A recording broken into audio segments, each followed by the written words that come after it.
అందరికీ నమస్తే. మీకు నమస్తే చెప్పిన నేను. అందరికీ నమస్తే. మీకు జై వాసవి అని పడుతుందేమో. జై వాసవి. చాలా అందంగా అద్భుతంగా మీ రాక వల్ల ఈ కళ్యాణ మండపానికి ఒక కొత్త అందం వచ్చింది. మరి ఒక 70 ఏళ్ళ వయసు ఉన్నట్టు కనపడుతుంది వీళ్ళని చూస్తూ ఉంటే. ఎప్పుడో రిటైర్మెంట్ అయ్యి కూడా ఇప్పుడే రిటైర్మెంట్ ఫంక్షన్ చేసుకున్నట్టుగా అనిపిస్తుంది నాకైతే. మరి ఇద్దరు కూడా ఎంతమంది రీజనల్ చైర్మన్గా మీరు కూడా చేశారు కదా.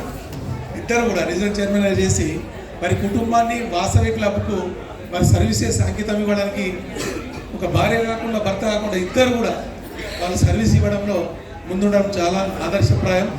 వారిని చూసి కూడా మిగతా వాళ్ళందరూ నేర్చుకోవాల్సిన అవసరం ఉంది. సభాధ్యక్షులు, ఈరోజు నాయకులు మరి అతి తొందరగా తన కీనోట్ అడ్రస్ కూడా మీ అందరికీ ఆకలిగా ఉంది, మీరు చాలా లేట్గా వచ్చారు కాబట్టి ఆకలిగా ఉందని పాపం తను ఇంకా చెప్పాల్సింది కుదించుకొని కనీసం ఒక 15 నిమిషాల్లో ఫినిష్ చేశాడు. అదొకటి మీరు గమనించాలి. మీరు తొందరగా లేవాలంటే వారు మాట్లాడకూడదు కాసేపు.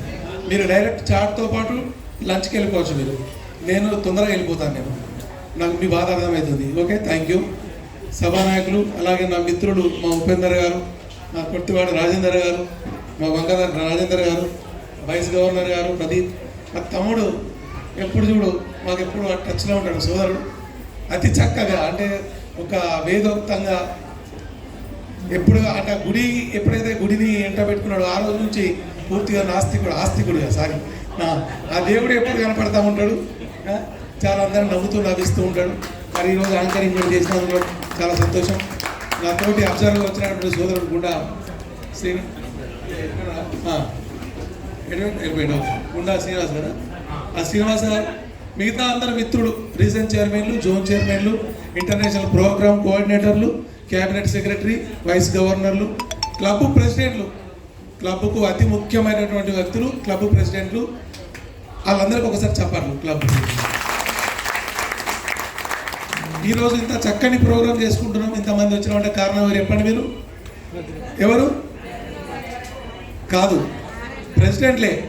వేములవారి వైభవాన్ని ఇంత చక్కగా నిర్వహించడానికి వచ్చినటువంటి ప్రెసిడెంట్లు మాత్రమే ఇంతమంది రావడానికి కారణం. మీకున్నటువంటి ప్రేమ డైరెక్ట్గా ఈ సభతో కనపడుతుంది. కాబట్టి మీరందరూ చాలా ఇష్టపడతారని నాకు అర్థమైంది. నేను ఎక్కువ ఏం మాట్లాడను. సాధారణంగా వయసులో పుట్టినందుకు ఎంతమంది గర్విస్తున్నారు? కొంచెం మాట్లాడుకుందాం అంతే, స్పీచ్లు ఏమి లేవు. వయసులుగా పుట్టినందుకు గర్వించేవారు చేతులు పడ్డాడు అంతే. చాలా సంతోషం కదా. వయసులో పుట్టి ఇంకా డిసిప్లిన్ నేర్చుకుందాం, సమాజానికి సేవ చేద్దామని వాసవి క్లబ్లోకి వచ్చిన మీ అందరికి కూడా మళ్ళొకసారి చెప్పట్లు. ఓకే, ఈరోజు చాలామంది డబ్బులు సంపాదిస్తాడు. మనకు హైదరాబాద్కి వస్తూ ఉంటే మల్టీ మిలియనర్స్ కనపడుతూ ఉంటారు. 100 కోట్లు, 200 కోట్లు, 500 కోట్లు, 1000 కోట్లు. నా ఫ్రెండ్స్ అయితే కొందరు 10,000 కోట్ల టర్న్ ఓవర్ ఉన్నోళ్ళే ఉన్నారు. అయితే మీకు కూడా చాలామంది తెలుసు 100 కోట్లు మినిమం అయిపోయింది ఈరోజు. ఇంత డబ్బు సంపాదించే వ్యక్తుల్లో కూడా సమాజానికి ఎంతో కొంత చేయాలి, డబ్బుతో పాటు మీ సమయాన్ని ఇస్తున్నారు. చూడండి, మీరు డబ్బు ఇచ్చిన వాళ్ళకంటే గొప్ప వాళ్ళు ఎవరంటే సమయాన్ని ఇచ్చిన వాళ్ళు చాలా గొప్పవాళ్ళు. డబ్బులు ఇచ్చిన చాలామంది ఉన్నారు. కాబట్టి మీరందరూ చాలా గొప్పవాళ్ళు. మీకు ఇప్పుడు రసీదులు చెప్పడం కొట్టుకోవచ్చు, మీరు చాలా గొప్పవాళ్ళు. మీరు అర్థమైందా? మిమ్మల్ని పొగడట్లేదు. నిజానికి సమయం డబ్బు కంటే విలువైందా కాదా? అవునా కదా? సమయానికి విలువనిచ్చే వ్యక్తి జీవితంలో ఎప్పుడూ ప్రథమంగానే ఉంటారు. కానీ మీరు మాత్రం ఈరోజు సమయానికి ఎవరు విలువ ఇవ్వలేదు. ఎవరు ఇవ్వలేదు. మీరు 10 గంటలకు చీఫ్ గెస్ట్ రమ్మన్నారు. నేను 10 గంటలకు వచ్చి ఇక్కడ కూర్చున్నా బషీర్బాగ్లో, హోటల్లో, షాన్బాగ్లో.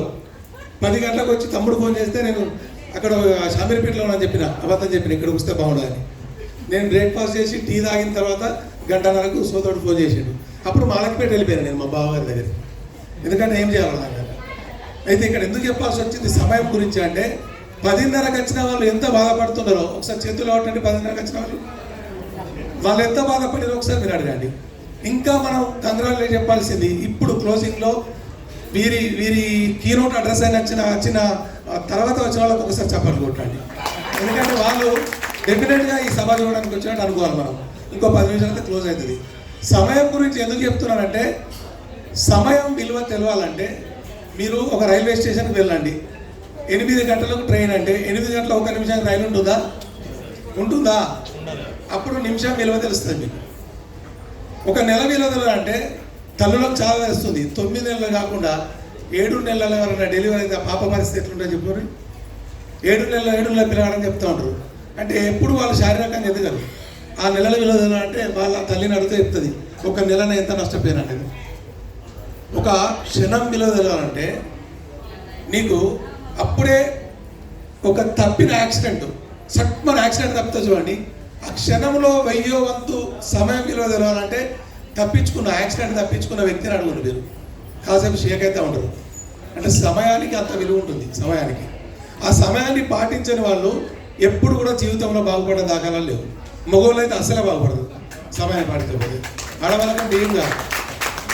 కాబట్టి ముందుగా మనం మొట్టమొదటిగా మీటింగ్ పెడితే నేర్చుకోవాల్సింది సమయ పాలన. ఎందుకంటే అందరూ 11 గంటలకు వస్తే అందరూ 1 గంటకి వెళ్ళిపోతారు. 10:30కు వస్తే 10 మంది ఉంటే 1 గంటకు వచ్చేవారు 10 మంది ఉంటే ఆ 10 మార్నింగ్ వచ్చిన వాళ్ళ పరిస్థితి మహా దారుణంగా ఉంటుంది. పోవడానికి సిద్ధంగా అవుతారు వాళ్ళు. వీళ్ళు రిక్వెస్ట్ చేయాలి ఇంకొంచెం ఆగండి. దయచేసి మీరు ఎప్పుడు మీటింగ్ పెట్టుకున్నా కావాలంటే 11:30 మీటింగ్ పెట్టుకోవాలి. 11:20 రండి. మీరు 1:30కి వెళ్ళిపోండి. ఇది ఫస్ట్ మీకు చెప్పాల్సింది. ఇప్పుడు ఈ బోరబండ కావచ్చు, తర్వాత షాపూర్ నగర్ కావచ్చు, తర్వాత ఇంకేంది 9 క్లబ్లు ఉన్నాయి, ఎస్ఆర్ నగర్, జూబ్లీ హిల్స్, ఇవన్నీ కూడా చాలా చక్కగా చేసిన ప్రోగ్రామ్స్ అందరు. మీరు మరి నారాయణరావు గారు ఏం చెప్పినారు, ఏదో కేసీఎఫ్లు అని. కేసీఎఫ్లు అడగకూడదు. ఇక్కడ నేను చాలామందిని గమనించిన, చాలామంది పెద్దలు ఇలా 2 స్టార్ 3 స్టార్ 1 స్టార్ అట్లా కనపడుతున్నారు. మీరు ఎవ్వరు ఇవ్వాల్సిన అవసరం లేదు. కేవలం డయాస్ మీద కూర్చున్న 2 స్టార్లు 1 స్టార్లు ఆ తర్వాత జోన్ చైర్మన్లు రీజన్ చైర్మన్లు అని ఉంటే ఆర్థికంగా ఉన్న వాళ్ళు మనకి ఇవ్వాలనుకుంటే ఇవ్వండి. నా లైఫ్లో కేసీఎఫ్ ఇవ్వండి అని ఎప్పుడు అడగను నేను. డొనేషన్ అనేది ఇష్టంతో ఇవ్వాలి తప్ప మనం పేర్లు చెప్పి బలవంతంగా లాక్కునేది కాదు. మన సంస్థలో చాలా డబ్బులు ఉన్నాయి. కొన్ని కోట్ల డబ్బులు మునుగుతున్నాయి మన దగ్గర. మన వాసవి సంస్థలో కోట్ల డబ్బులు మునుగుతున్నాయి. మొహమాటానికి బలవంతంగా ఎవరు కూడా చందాలు ఇవ్వకూడదు. అది నాదే. రాసుకొని ఇంటర్నేషనల్ ప్రెసిడెంట్ చెప్పిన నేను బాధపడేది లేదు. బలవంతంగా మొహమాటంతో డబ్బులు కలెక్ట్ చేయకూడదు. ఇష్టం ఎవరైనా ఉంటేనే ధర్మం చేయాలి. తర్వాత మెహిందీని పెట్టుకుని ప్రోగ్రామ్ చేయడం అనేది కరెక్ట్ కాదు. పారాయణం చేసి వాసవి క్లబ్ ప్రోగ్రామ్ చేయడం అనేది కరెక్ట్ కాదు. 3 అరటిపళ్ళు ఇచ్చి 6 ఫోటోలు దిగి వాట్సాప్లో పెట్టడం కరెక్ట్ కాదు. అదేమైనా ఇవన్నీ సర్వీసులు నా లెక్కన ఈ సర్వీసెస్ కావు. సర్వీసెస్ ఎలా ఉండాలంటే డెఫినెట్గా వాళ్ళకు ఉపయోగపడేలా ఉండాలి. అన్నదానం చేయడం చాలా గొప్పదండి, కాదని చెప్పడం లేదు నేను. అన్నదానం ఎవరికి చేయాలి? అన్నదానం అవసరం ఉన్న వారికి చేయాలి. అన్నదానం ఎవరికి అవసరం ఉంది ఈ రోజులలో మీరు చెప్పండి? ఎవరికి అవసరం ఉంది? అన్నం లేని వాళ్ళు ఎవరు చేయాలి? మనం దానం చేసిన చెప్పుకోవడానికి అన్నదానం చేస్తూ ఉన్నాం. వారికి అన్నం లేకుండా ఉండవాలి. నిన్న అన్నం పెట్టమనరా? అదే నీ ఇంటికి వచ్చి భవతి భిక్షాంతే అంటే బూతులు తిట్టి పంపిస్తున్నారు. ఇంటికి వచ్చినటువంటి అతిథి భిక్షాడు కానీ మీరు చేతులెత్తి కొంచెం అన్నం పెట్టండి. ఒక పూట ఉపాసం ఉన్నా పర్లేదు, మీరు ఇంటికి వచ్చిన భిక్షాన్ని పెట్టండి. అంతేగాని మనం ఇంటి కొరకు ఎక్కడో చేయకండి. అన్నదానాలు అవసరం లేదు. ఒకడు విద్యార్థినుడు, మన వైశ్యుడే కావచ్చు, ఇతర కులాలకు సంబంధించిన కావచ్చు, మంచి ర్యాంక్ వచ్చింది, ఎంబీబీఎస్ సీట్ వచ్చింది, బీటెక్ సీట్ వచ్చింది, డబ్బులు లేవు, మీరు చేయండి, అడాప్షన్ చేసుకోండి. డబ్బులు చాలా ఉన్న మన లక్షల మంది ఉన్నారు. వాడు డాక్టర్ అయిన తర్వాత నీ ఇంటికి వచ్చి పాదాభివందనం చేస్తాడు. వాని కుటుంబం మొత్తం నీకు సర్వదా రుణ పడింది. సర్వదా బతికినంత కాలం ఆ చెట్టు పట్టుకున్న రోజు కూడా పలాని వాళ్ళు చెప్పి నేను డాక్టర్ అయినా ఒక మనం బతకడం నేర్చుకోవాలండి. Art of living. వాసవి క్లబ్లో చేరినావా, దీనిలో చేరినా ముఖ్యం కాదు. ముందుగా నిన్ను నీవు ఇష్టపరచుకో. ముందుగా ఎవరికి ఇష్టం ఉండాలంటే భగవంతుడు ఎవరు ఉంటాడు, దుర్మార్గుడు కొమ్ములు పెట్టి తీసుకపోతాడు. ఏమంటాడు? ఏదో యమధర్మరావు వచ్చి ప్రాణస్థేతులు కావచ్చు, భార్య భర్తలు కావచ్చు, ఎవరికి వాళ్ళను మీ ఇద్దరిట్లో ఎవరు ఫస్ట్ తీసుకుపోవాలంటే ఎవరు చెప్తారో మీకు తెలుసు. నేను మాట్లాడాను. మీ ఇద్దరిని తీసుకుపోవడానికి వచ్చిన ముందే వాళ్ళు తీసుకుపోవాలంటే నేను చెప్పాను. దబ్బర మహాప్రతివతలు ఉంటే నన్ను తీసుకుపో మా ఆయన అంటారు. కానీ ఎవడు కూడా నా భార్యను తీసుకుపోక నన్ను తీసుకుపోయి ఎవడన్నాడు? నేను ఓపెన్ చెప్తున్నా. అది ఫస్ట్ ప్లేట్ లేడీస్కి అవుతుంది. ఒకవేళ మాట్లాడుతుంటే మా ఆయన్ని ఆపి నన్ను తీసుకుపోంటది. అందుకే ప్రతి మనిషి కూడా ఎవరికి వాళ్ళు ఇష్టపడతారు. నేను, నా తర్వాత నా భార్య, నా తర్వాత నా పిల్లలు, ఆ తర్వాత నా కుటుంబము, ఆ తర్వాత నా స్నేహితులు, ఆ తర్వాత నా వాడకట్టు, నా వాసవి క్లబ్ అప్పుడవుతుంది. ఇవన్నీ లేకుండా మేము అది చేస్తున్నది ఏం చేయం మనం. నీ కష్టం వచ్చినాడు నీకు నువ్వే కావాలి. ఇలాంటి సభలు పెట్టి మాట్లాడుకోవడంతో క్లోజ్ కాకుండా, అనవసరం వాట్సాప్లో పెట్టిన కాకుండా, నిజంగా మీ వ్యాపారానికి ఎవరు అవసరం ఉందో వాళ్ళు కూడా సహకరించండి. ఒకరికొకరు డెవలప్ అవుతుంది. దీన్ని రీజన్ అని చెప్పండి. వాసవి క్లబ్ ఎందుకు పెట్టినారు? నీకు ఫ్రెండ్షిప్ అన్నారు. ఫెలోషిప్ అన్నారు, సర్వీస్ అన్నారు. ఎక్కడ కనపడుతుంది ఫ్రెండ్షిప్? ఇక్కడ మాట్లాడుతూ ఉంటారు, అక్కడ ముచ్చట పెడతారు, ఒక కేక్ దగ్గర పోతారు, ఒక చాట్ బాండర్ దగ్గర పోతారు, ఆ బొమ్మల దగ్గర ఫోటో తీస్తారు, బయటకు ఫోటో దిగుతారు. What is this? మీరు ఇక్కడికి వచ్చింది ఫ్రెండ్షిప్ డెవలప్ కావడానికి. మళ్ళీ బోరబండ క్లబ్ బోరబండ కన్నా కూర్చుంటుంది, ఎస్ఆర్ నగర్ ఇటువే కూర్చుంటుంది, జూబ్లీహిల్స్ గార్డెన్. ఇదా ఫ్రెండ్షిప్ అంటే? మీరు ఇక్కడికి వచ్చినప్పుడు డిస్పాచ్ కావాలి. ఒక క్లబ్ వాళ్ళు ఇంకో క్లబ్ దగ్గర కూర్చోవాలి, ఇంకో ఫ్రెండ్ దగ్గర కూర్చోవాలి, ఇంకో ఫ్రెండ్ దగ్గర కూర్చోవాలి, పరిచయాలు చేసుకోవాలి. నీ వ్యాపారం ఏం చేస్తున్నావు అడగాలి, నేనేమైనా ఉపయోగపడతానని అడగాలి. ప్రతి మనిషి ఇవ్వడం ఒకసారి నేర్చుకుంటే జీవితంలో మీరు ఇచ్చి చూడండి, మీరు ప్రేమించి చూడండి, మీరు సాయం చేసి చూడండి, ఇష్టపడి చూడండి. అట్లా అలవాటైన వ్యక్తి జీవితంలో ఎంత సుఖంగా ఉంటాడు సార్, హ్యాపీగా ఉంటాడు, సుఖంగా ఉంటాడు. ఏం రోగాలు రావు, బీపీ రాదు, షుగర్ రాదు. పొరపాటు వచ్చినా బీపీకి పక్క పడదు, షుగర్కి సన్న పడదు. ఒకళ్ళు వచ్చినా వాళ్ళని ఏం చేయలేదు బీపీ షుగర్లు. ఎవరైతే వేరే వాళ్ళకి ఇవ్వడానికి నేర్చుకుంటారో, ఇస్తానే ఆలోచనతో బతుకుతారో, ఎదుటి వ్యక్తి మీద ఈరు చెప్పడని వ్యక్తికి అయితే అసలు థైరాయిడ్ రాదు, షుగర్ రాదు, బీపీ రాదు. మీరు ఎవరైనా గుర్తుపెట్టుకోండి, ఎవరి మీద మీ ఫ్రెండ్ మీదనో, మనకి మంచి కారు ఉంటేనో, రెస్టారెంట్ బంగ్లాలు ఉంటేనో, ఏదైనా ఉంటేనో, మీ ఒకరికి మనసులో ఈర్ష స్టార్ట్ అయింది అనుకోండి, ఆ రాత్రి నిద్ర పడుతుంది. ఇంకా కొంచెం ఆలోచిస్తే 2 రోజులు నిద్ర పట్టది, ఇంకా ఆలోచిస్తే వారం రోజులు నిద్ర పట్టది. ఆ తర్వాత నీకు తలకాయ నొప్పి స్టార్ట్ అవుతుంది. డాక్టర్ దగ్గరికి పోతే ఏందో అర్థం కాదు, నువ్వేదో ఆలోచిస్తావు అంటే చెప్పడానికి సిగ్గు అనిపిస్తుంది, నెల రోజులతో షుగర్ వస్తుంది. అంటే నువ్వు ఎప్పుడైతే వేరే వాళ్ళ గురించి చెడుగా ఆలోచించడం స్టార్ట్ అయితే నీకు పతనం స్టార్ట్ అయినట్టే. వేరే వాళ్ళ గురించి చెడుగా అనుకుంటేనే నీకు పతనం స్టార్ట్ అయినట్టు. మనం ఎలా బతకాలి అంటే, నీ మిత్రుడు ఈ డయాస్ మీద కూర్చున్నాడు, రేపు గవర్నర్ అయితే అంటే ఎల్లుండి గవర్నర్ అయినట్టు వాళ్ళు కూడా అప్రిషియేట్ చేయాలి. థ్యాంక్ యూ బ్రదర్, నువ్వు ఈరోజు గవర్నర్ అయినావు, నెక్స్ట్ నేను అవుతున్నా, నువ్వు బాగా చేయాలని మాట్లాడాలి. పక్కడు కారు కొనుక్కుంటే కారు కొనుక్కున్నాడు, మొన్నటిదాకా చిటీలకు పైసలు తిప్పలేవు, అది ఫైనాన్స్లో తీసుకున్నాడు, అది సోకు చూడు అంటారు.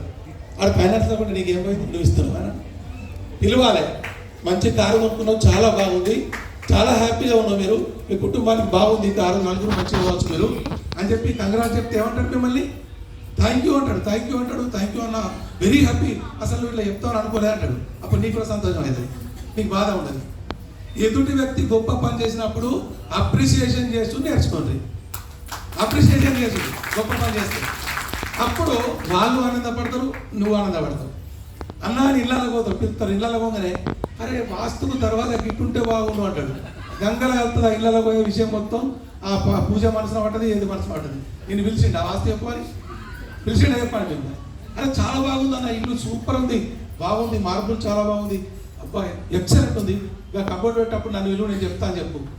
ఇవన్నీ నేను ఎందుకు చెప్తున్నానంటే, ఎదుటి వ్యక్తిని ఎప్పుడు కూడా క్రిటిసైజ్ చేయకూడదు, విమర్శించకూడదు, చాటుకు కూడా విమర్శించకూడదు. నేను ఎందుకు చెప్తున్నా అంటే, చాటుకు విమర్శించినా మనం మనుషులం కాదు, మనము అంటున్నా నేను, మిమ్మల్ని కాదు.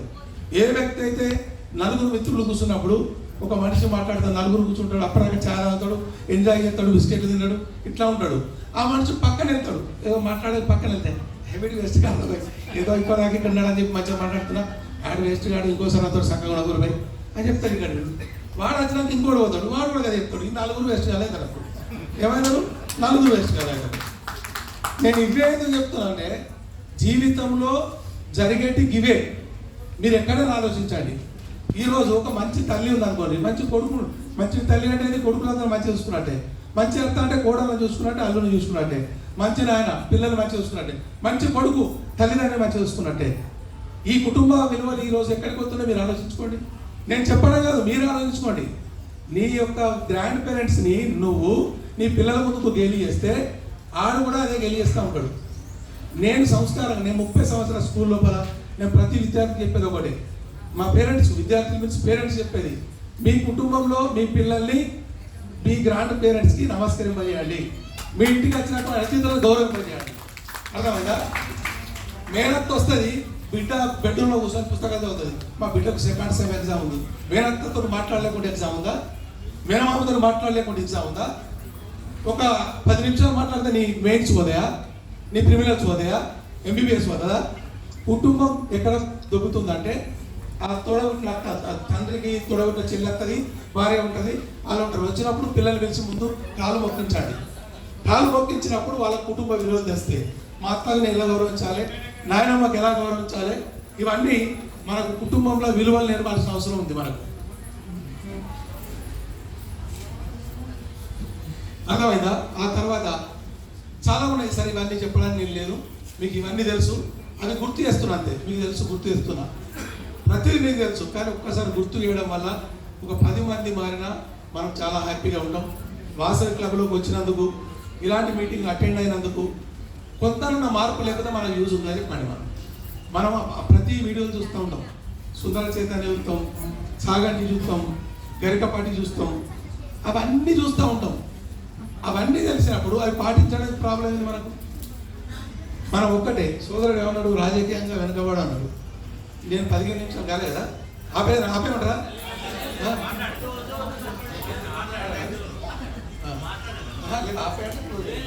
తమ్ముడు రాజకీయం అన్నాడు. రాజకీయం వయసులకు ఎందుకు ఇష్టం అని చెప్పండి.